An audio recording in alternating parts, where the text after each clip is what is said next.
নমস্কার, দেখছেন কলকাতা টিভি। আপনাদের সঙ্গে রয়েছে আমি ঋষিকেশ। শুরু করছি নারদ। জমি মাফিয়া দৌরাত্ম চলছেই। এবার খোদ প্রাক্তন তৃণমূল বিধায়ক নির্মল মণ্ডলের মেয়ে জামাইয়ের জমি হাতিয়ে নেওয়ার অভিযোগ। কাঠগড়ায় নরেন্দ্রপুর এলাকায় পরিচিত জমি মাফিয়া পার্থ গোস্বামী ও তার দলবল জোর করে বাঁশ টিন দিয়ে ঘিরে জমি দখল করা হচ্ছে বলে অভিযোগ দেবব্রত মণ্ডলের। প্রতিবাদে জুটল প্রাণনাশের হুমকি। ঘটনায় রাজনৈতিক চাপান্তর।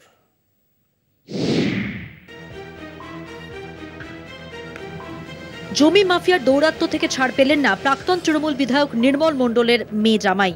জমি হাতিয়ে নেওয়ার অভিযোগ উঠল জমি মাফিয়াদের বিরুদ্ধে। উল্টে কেন জোরপূর্বক বাঁশ টিন দিয়ে ঘিরে জমি দখল করা হচ্ছে তার প্রতিবাদ করতে গেলে জুটল প্রাণনাশের হুমকি। নরেন্দ্রপুর থানায় অভিযোগ দায়ের প্রাক্তন তৃণমূল বিধায়কের জামাই দেবব্রত মণ্ডলের। নরেন্দ্রপুর থানার খেয়াদা ২ নম্বর গ্রাম পঞ্চায়েতের রানাভুটিয়া এলাকার ঘটনা। অভিযোগ, জমি মাফিয়া পার্থ গোস্বামী ও তার দলবল ৩ বারের বিধায়ক নির্মল মণ্ডলের মেয়ে জামাই দেবব্রত মণ্ডলের জমি জোরপূর্বক দখলের চেষ্টা চালাচ্ছে। অভিযোগকারী দেবব্রত মণ্ডলের দাবি, তাঁর নামে প্রায় ৪ একর ৪ শতক জমি রয়েছে, যার সমস্ত বৈধ নথিপত্র তাদের কাছে রয়েছে। সম্প্রতি পার্থ গোস্বামী ও তার অনুগামীরা সেই জমি থেকে প্রায় ২ বিঘে জমি দখল করার জন্য ভয় দেখাতে শুরু করেন। এমনকি ইতিমধ্যেই সেই জমি বাঁশ ও টিন দিয়ে ঘিরে ফেলা হয়েছে। সূত্রের খবর, এটাই প্রথম নয়, এর আগেও পার্থ গোস্বামী ও তার দলবলের বিরুদ্ধে একই ধরনের একাধিক অভিযোগ উঠেছে। আমার জমি বলপূর্বক ওরা দখল করে ছেলেদের এনে আমাকে বিভিন্ন রকম প্ররোচনামূলক কথা বলে এবং বলপূর্বক আমাকে বাধা দেওয়া হয় এবং এতে আমি মনে করছি আমার প্রাণ সংশয় হতে পারে। আমি থানার দ্বারস্থ হয়েছি। পুলিশ প্রশাসন দ্রুত ব্যবস্থা গ্রহণ করুক ও আইন মোতাবেক ব্যবস্থা নেওয়া হোক, মন্তব্য স্থানীয় তৃণমূল নেতৃত্বের। কারণ একটা বিধায়কের জমি যদি এলাকার দুষ্কৃতীরা দখল করে তাহলে তো এর থেকে আর দুর্ভাগ্যের কিছু হয় না। কারণ আমার নেত্রী যেখানে বারবার দলের প্রত্যেকটা জায়গায় নির্দেশ দিচ্ছে যে এই সমস্ত কাজ যারা করছে তাদের বিরুদ্ধে পুলিশ ব্যবস্থা নিক, তাহলে পুলিশ ব্যবস্থা নিচ্ছে না, এটা তাহলে বলবো পুলিশের দুর্বলতা। পুলিশের উচিত ইমিডিয়েট এর বিরুদ্ধে অ্যাকশন নেওয়া। জমি মাফিয়া দৌরাত্মে বিজেপির নিশানায় শাসক দল। দেখুন, কাক কাকের মাংস খাচ্ছে। প্রাক্তন বিধায়ক নির্মল মণ্ডল একবারের বিধায়ক নয়, 2 বারের বিধায়ক। তার জমি আজকে জমি মাফিয়াদের দৌরাত্মে সুরক্ষিত নয়। 2021-এর ভোট পরবর্তী হিংসায় আমাদের বিজেপি করার অপরাধে বিজেপি কর্মীদের জমি দখল হয়েছে, যে জমি আজও তারা ফেরত পায়নি। এই তৃণমূলের জামানায় সারা রাজ্যে কোনো মানুষই সুরক্ষিত না। মুখ্যমন্ত্রী একাধিকবার জমি মাফিয়া রাজ নিয়ে কড়া বার্তা দিয়েছেন, তারপরেও চলছে জমি জবরদখলের মতো ঘটনা। প্রশ্ন উঠছে, কার মদতে চলছে এই জমি মাফিয়া রাজ? অভিযোগ সত্ত্বেও প্রশাসনের তরফ থেকে কার্যকর কোনো ব্যবস্থা নেওয়া হয়নি কেন?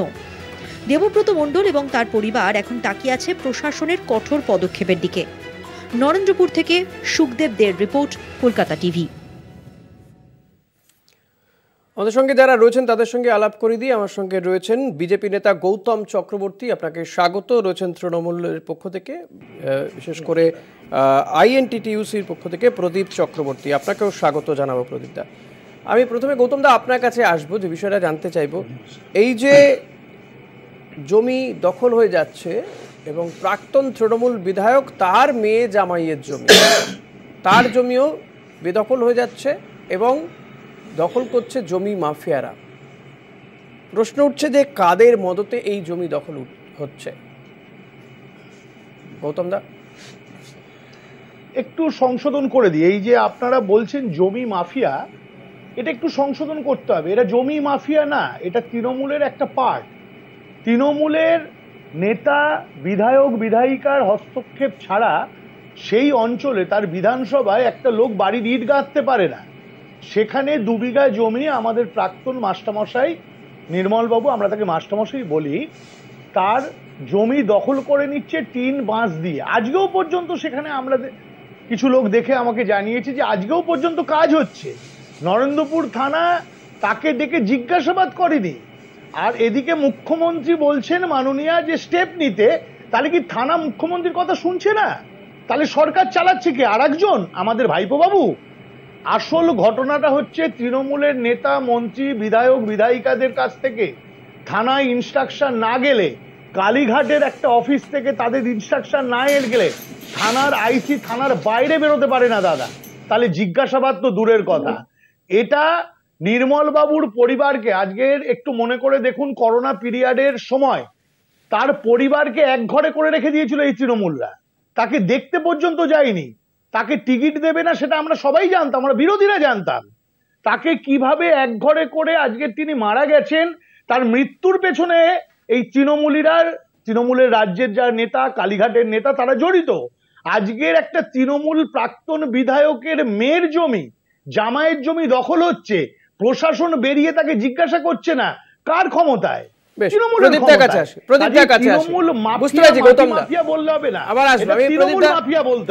যে অভিযোগ উঠছে যে তৃণমূলের মদত ছাড়া এটা তো সম্ভবই নয়, শাসক দলের মদত ছাড়া, অভিযোগ করছে বিজেপি।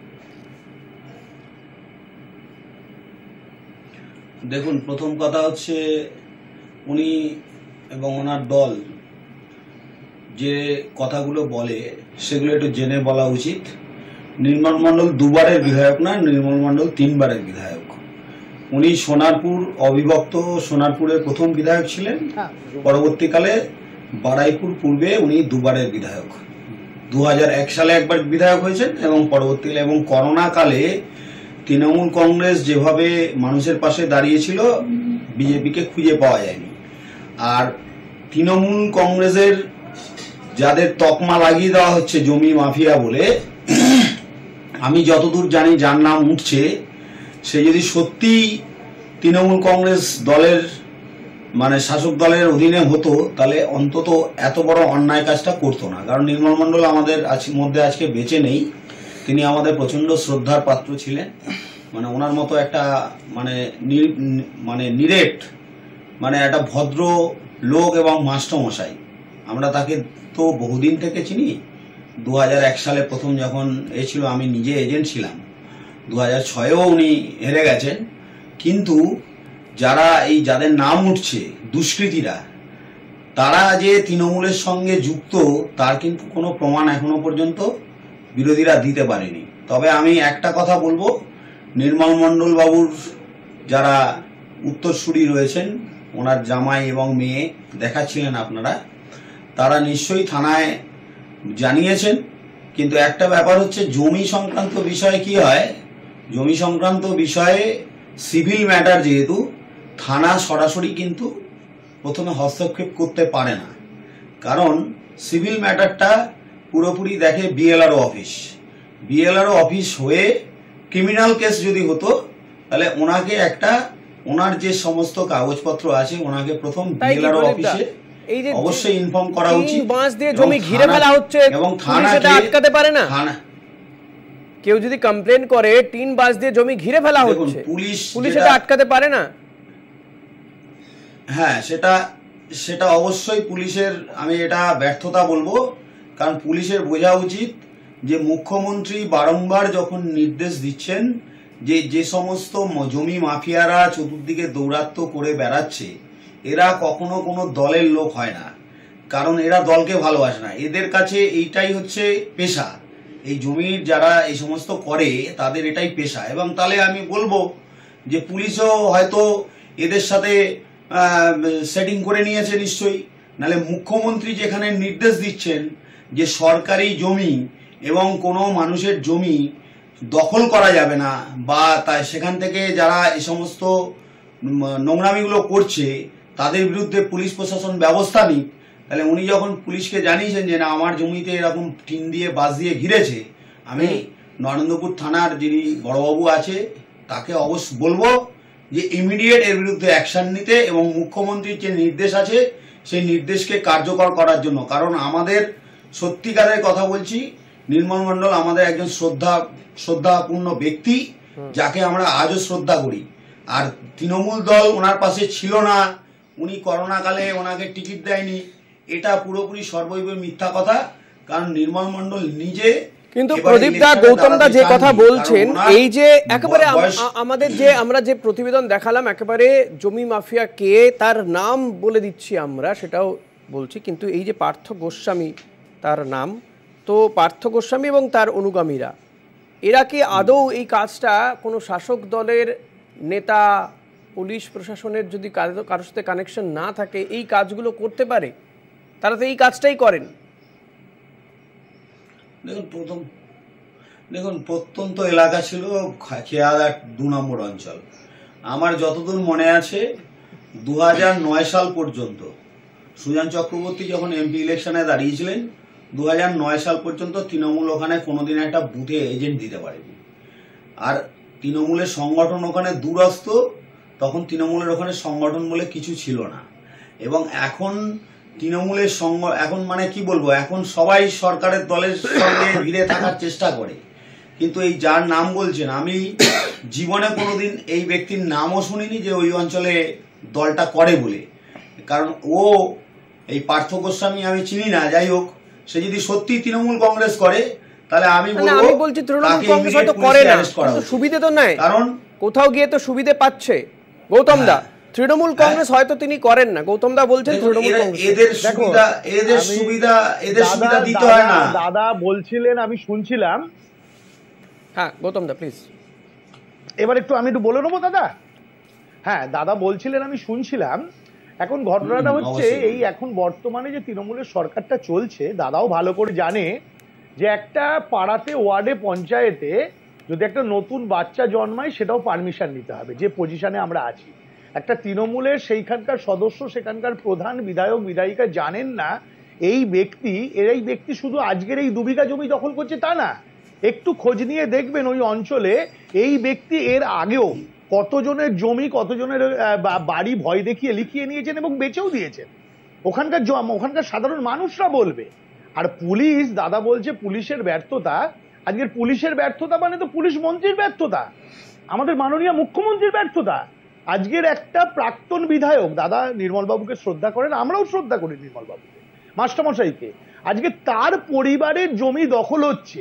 দাদা একটু আগে বললো এই সিভিল কেস, ক্রিমিনাল কেস, এটা আমি দাদা খুব ভালো করে বুঝি। আপনি এই লাইনেই কথা বলবেন সেটাও আমি জানতাম, কিন্তু যেখানে জোরপূর্বক দখল হচ্ছে, প্রাণনাশের হুমকি হচ্ছে, ইমিডিয়েট সেখানে একটা ক্রিমিনাল কেস স্টার্ট হওয়ার কথা। তিনি বাধা দিতে গেছেন, তাকে বাধা দিয়ে তাকে প্রাণনাশের হুমকি করেছে, ইমিডিয়েট বিএনএস অ্যাক্টে এটা কেস হয়ে তাকে অ্যারেস্ট করার কথা। এটা আপনাকে আমি বুঝিয়ে দিচ্ছি কারণ আমি নিজে ব্যক্তিগত একজন আইনজীবী। একদম সম্পূর্ণ ক্লিয়ার দাদা, যতক্ষণ না মন্ত্রী এমএলএদের ইনস্ট্রাকশন আসবে, কালীঘাটের ইনস্ট্রাকশন আসবে, এই পার্থবাবুকে কেউ ডেকে জিজ্ঞাসাবাদ করবে না। আপনার মনে হয় যে এখনো পুলিশ চুপ করে বসে আছে, যাকে প্রাণনাশের হুমকি দিচ্ছে এবং সে বলছে আমার প্রাণনাশ হতে পারে, তাও প্রশাসন দেখছে, থানার বাইরে বেরোচ্ছে না? তৃণমূলের মদত ছাড়া এটা হতে পারে দাদা? এটা একটা বাচ্চা লোক বলে দেবে, একটা বাচ্চা ছেলে বলে দেবে যে যতক্ষণ না অর্ডার আসছে ততক্ষণ কিচ্ছু করবে না। তাই কি প্র্যাকটিক্যাল বিষয়, যে কথা গৌতম দা বলছেন গুলিয়ে লাভ নেই। দেখুন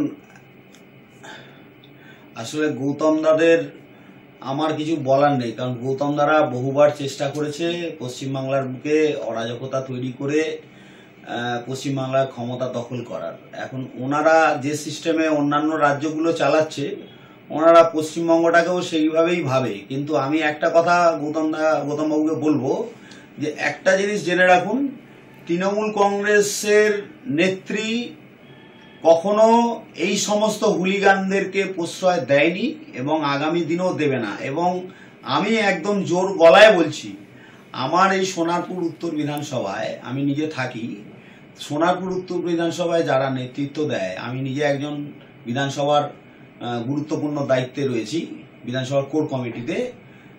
এরকম কোনো ঘটনাকে আমরা কখনো বরদাস্ত তো করবোই না। আর নির্মল মণ্ডলের মতো ব্যক্তির যদি জমি এরকম হয়, আমার মনে হয় না আমরা কখনো এর সঙ্গে দাঁড়াবো।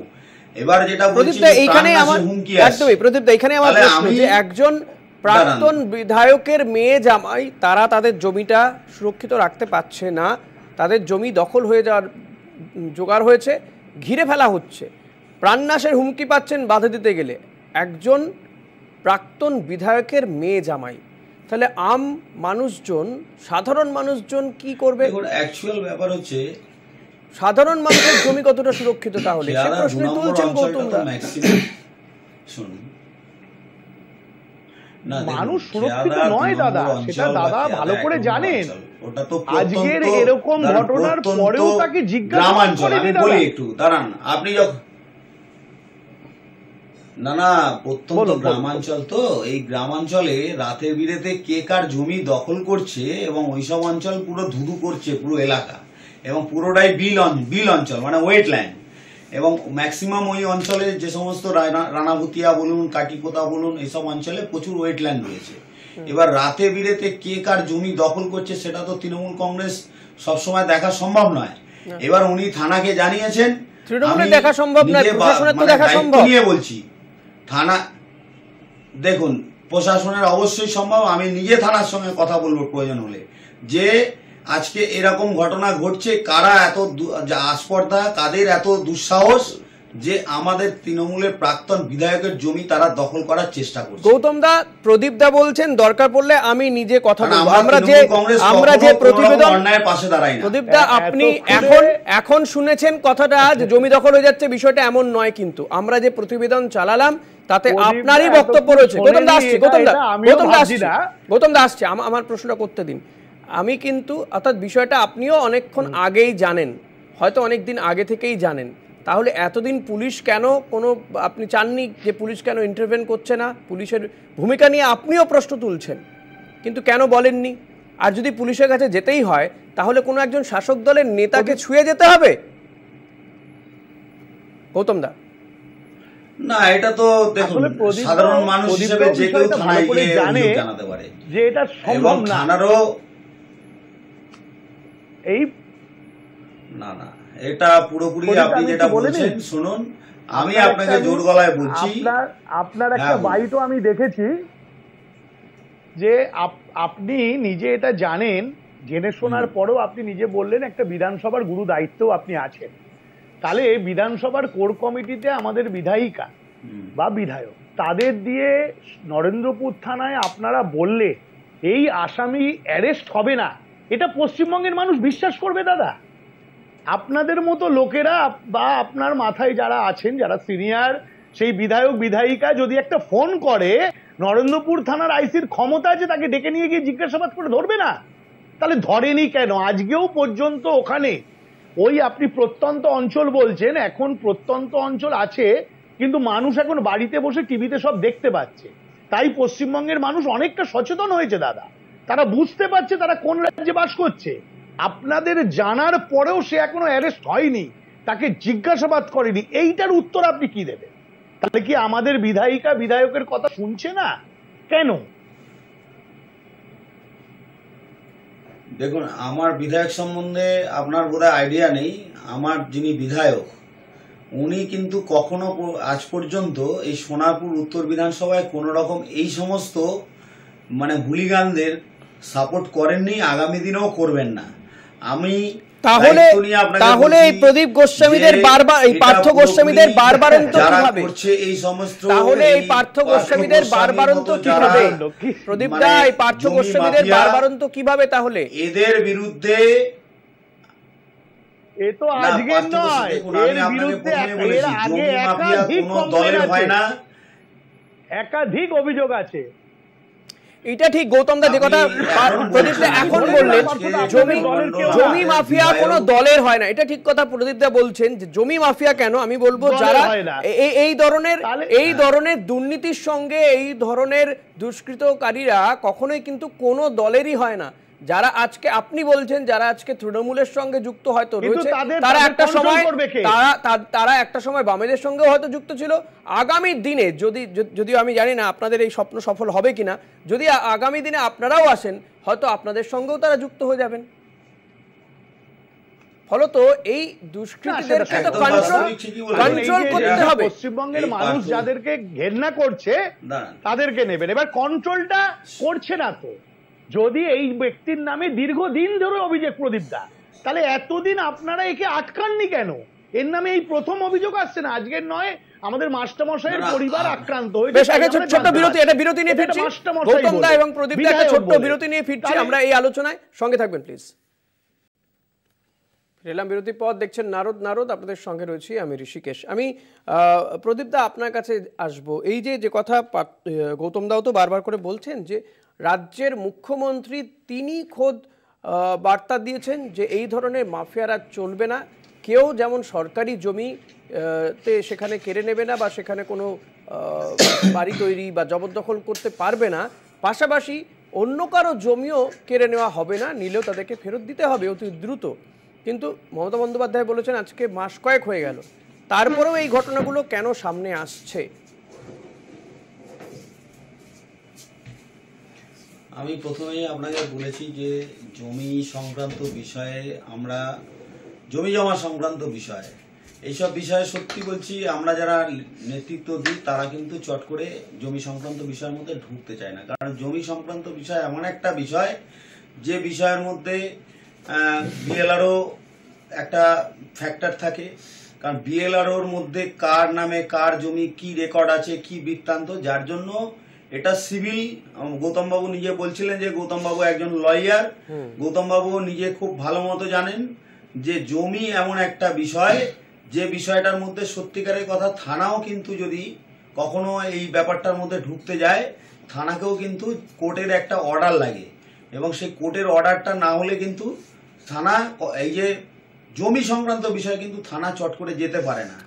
আর এটা বলতে পারেন যে থানা যে বিষয়টার উপর জমি কেড়ে নেওয়া হচ্ছে, ঘিরে ফেলা হচ্ছে, থানা কিছু ইন্টারভেন করবে না। প্রাণনাশের যে হুমকিটা আছে, হ্যাঁ, এবং না দেখুন প্রাণনাশের যে হুমকিটা আছে সেটা ক্রিমিনাল কেস হতে পারে, এবং সেখানে ক্রিমিনাল কেস হয়ে যে উনি যদি সত্যি থানায় অভিযোগ জানিয়ে থাকেন যে ওনাকে প্রাণনাশের হুমকি দেওয়া হচ্ছে, এবং আমার মনে হয় উনি সেটা পঞ্চায়েত লেভেলে যারা আছে, পঞ্চায়েতের প্রধান এবং আমি বলবো বিধায়কের অফিসেও উনি গিয়ে যদি এই বিষয়ে কথা বলেন, আমার মনে হয় ওনার সুষ্ঠু সমাধান হয়ে যাবে। কারণ আমাদের বিধানসভাটা তো একটুখানি এরিয়া নয়, তো বিধায়ক যেরকম বিধায়ক দেখুন আমাদের বিধায়ক কথাটাই হলো গৌতমদা যেটা বলছেন যে কোন তৃণমূলের বড় নেতা হস্তক্ষেপ করবে তারপর পুলিশ পদক্ষেপ করবে, হয় বিধায়ক সাংসদ বা ওই এলাকার কোনো শাসক দলের কোনো বড় নেতা হস্তক্ষেপ করবে, এটাই তো গৌতম দ্বারা বলছেন।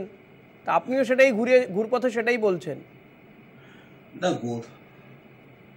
না না, গৌতমদা যেটা বলছেন, গৌতমদার কথার মধ্যে একটা ফাঁক রয়েছে।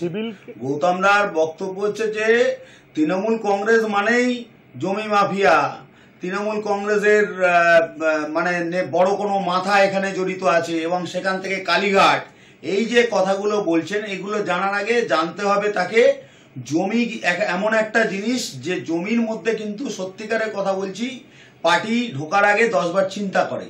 কারণ পার্টি জমির সংক্রান্ত বিষয়ে ঢুকতে পারে না এই কারণে, জমি সংক্রান্ত বিষয়ে কাগজপত্রের একটা ব্যাপার থাকে, যে কাগজপত্রে কার নামে কি আছে সেগুলো তো আমাদের দেখা সম্ভব না। কারণ আমাদের সোনারপুর বিধানসভায় প্রায় 100-র উপরে মৌজা আছে, তো এবার সেটা সিভিল ম্যাটার, যেহেতু সেটা কোর্ট থেকে একটা অর্ডার করিয়ে আনতে হয় যে আমার জমিটা এরকম করছে, তখন কিন্তু পুলিশও ব্যবস্থা নেবে, আর ওখানে লোকাল পঞ্চায়েতকে অবশ্যই ওনাকে জানাতে হবে যে আমার জমি এইভাবে। আর পার্থ গোস্বামী যারা আমি বললাম, এরা জমি মাফিয়া শুধু নয়, এরা যদি কোনো নেতার ছত্রছায়াও থেকে থাকে, আমি বলবো সেই সমস্ত নেতৃত্বকেও সজাগ থাকা উচিত যে এই তারা কাদেরকে এই অঞ্চলে দায়িত্ব দিয়ে রেখেছে, যারা এই রকম পার্থ গোস্বামী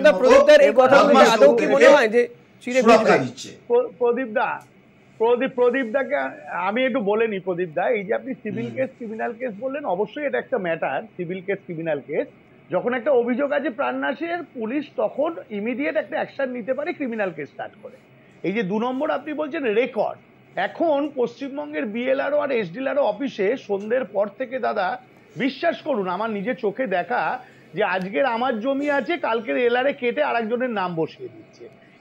এই যে একটা চক্র, এই চক্র পশ্চিমবঙ্গে এতটা এগিয়ে গেছে, শুধু আপনার সোনারপুর উত্তর বিধানসভা না, আমার বারুইপুর পশ্চিম বিধানসভায় আপনি একটু বাইপাস দিয়ে আসবেন, খালের ধারে দেখবেন জমি দখল হয়ে যাচ্ছে, সেটা নিয়ে মামলা হচ্ছে, সেটা নিয়ে কেস হচ্ছে, কোর্টে স্টে অর্ডার আছে, তারপরেও প্রশাসন কোনো কাজ করতে পারছে না। তার কারণ তাদের মাথায় তৃণমূল নেতাদের হাত আছে।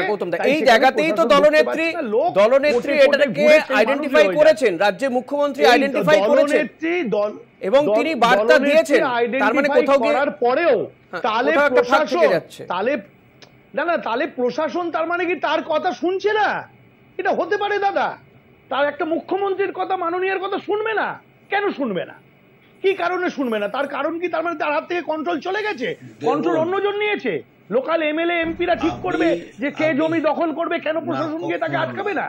একটা লোকের টিন দিয়ে বাঁশ দিয়ে জমি ঘিরছে আজকেও, আজকেও তিনি থানায় জানিয়েছে, তার সত্ত্বেও পুলিশ একবারও আসেনি কেন? এই কথাটা আমাকে, আমাদের একটা স্পেসিফিক প্রশ্ন, তাহলে কি পুলিশ বেরিয়ে স্পটে আসবে না? আপনারা দেখেছেন কিছুদিন আগে নেত্রী এবং আমাদের মুখ্যমন্ত্রী নবান্নে ডাইরেক্ট বলেছেন কোন রকম সরকারি জমি যারা দখল করেছে তারা যদি দলেরও কেউ হয়, কোনো নেতা যদি কোনো রকম ভাবে কোনো মানে কর্তৃত্ব ফলানোর চেষ্টা করে কোনো অফিসারদের উপর, তাদেরকে পর্যন্ত অ্যারেস্ট করতে বলেছেন। আপনি যে বলছেন না, তাদেরকে পর্যন্ত আমার নেত্রী অ্যারেস্ট করতে বলেছে। এটা আপনাদের দলে বলতে পারবে? আপনাদের দলে তো নারদা যে কেলেঙ্কারি, যেটা সেখানে আপনার দলের যে নেতা, বিরোধী দলের নেতা রাজ্যের, তাকে টাকা নিতে দেখা গেছে, কিন্তু আজ পর্যন্ত সবাই দাঁড়ান, সবার এগেনস্টে সিবিআই কেস হয়ে গেল, কিন্তু আজ পর্যন্ত তো তাকে কোনো সিবিআই ডাকেও নি আর জেলেও ঢোকেনি। তার মানে বিজেপি করলে 7 খুন মাফ, বিজেপি করলে তোলাবাজি করতে পারবে, বিজেপি করলে রাজধানী করতে পারবে, খুন ধর্ষণ সমস্ত কিছু লাইসেন্স পেয়ে যাবে। মমতা ব্যানার্জি আজ পর্যন্ত বড় বড় নেতাদেরকে পর্যন্ত শেল্টার দেয়নি। না না, একদম আপনারা তো ওয়াশিং মেশিন। এই পার্থ গোস্বামী কালকে যদি আপনার দলে যায় না, আপনি ওকে ঠাকুর আদর করে আবার দলে নিয়ে নেবেন, কারণ আপনারা ধুয়ে নেবেন। কিন্তু আমার নেত্রী একমাত্র আমরা গর্ব করে বলি, আমার নেত্রী কোনোদিন অন্যায়কে প্রশ্রয় দেয়নি, অন্যায়কে প্রশ্রয় দেয়নি। আপনি দেখতে পাবেন আপনার নেত্রী সম্পর্কে গান গাইলো, সেই বাবুল সুপ্রিয়কে আপনারা ধুয়ে আবার নিয়ে নিলেন, তাই না? বাবুল সুপ্রিয়র গান এখনো আমাদের মনে মনে বাজে দাদা।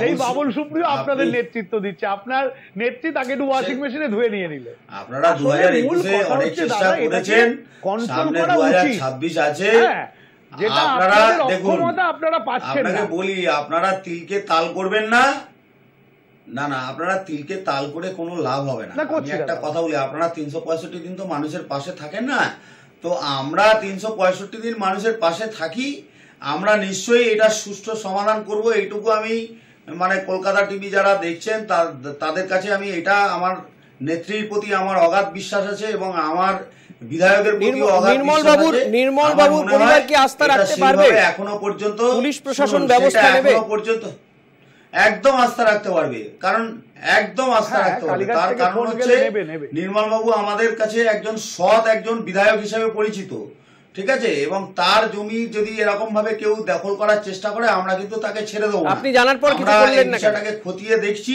এবং আমি আপনাকে বলছি, দেখুন আমি জানার পরে আমি কিন্তু অলরেডি বলেছি, আমার আইসিকেও বলেছি, তারা কিন্তু অলরেডি এই ব্যাপারটা দেখছে। এবং পার্থ গোস্বামী আমি জানি না, তার এই পেছনে যদি কেউ থেকে থাকে কোনো নেতা, আমি বলবো তাকেও অ্যারেস্ট করা উচিত, তাকেও অ্যারেস্ট করা উচিত, কারণ এত বড় দুষ্কর্তা যাদের হয় তাদেরকেও অ্যারেস্ট করা উচিত। আমাদের দলে কিন্তু কেউ অন্যায় করে পার পাবে না, কেউ ব্যক্তিগত দায়িত্ব নিয়ে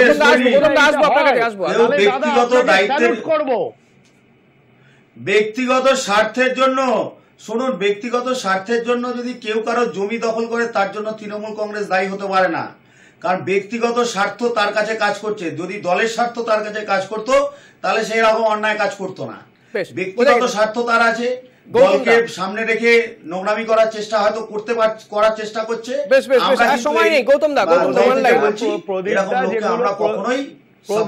প্রদীপদা যেগুলো বললেন, প্রদীপদা যেটা বললেন, যদি এটা হয় বাস্তবে দাদা, তাহলে ভাববো যে সত্যি প্রদীপদা একটা কথা এই কলকাতা টিভিতে দাঁড়িয়ে বলে গেলেন।